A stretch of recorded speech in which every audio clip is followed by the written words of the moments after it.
Hello, in this video I want to show you how to fix the problem when you have stable internet connection, but you cannot use any browser or open any network apps on Zotac Gaming handheld.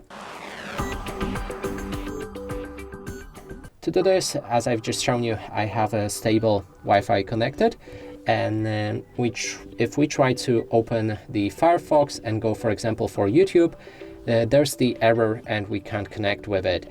And to fix this, we'll need to click on the Start, navigate to the settings, then go for time and language.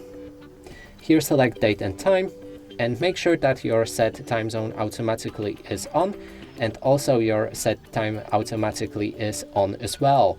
After that, we need to wait a few moments, maybe even restart your handheld and try again to reach that website, but it should work fine. Yep, it works great. And that's it for this video. Hope you like it. Please consider subscribing to our channel, leave a like and a comment below.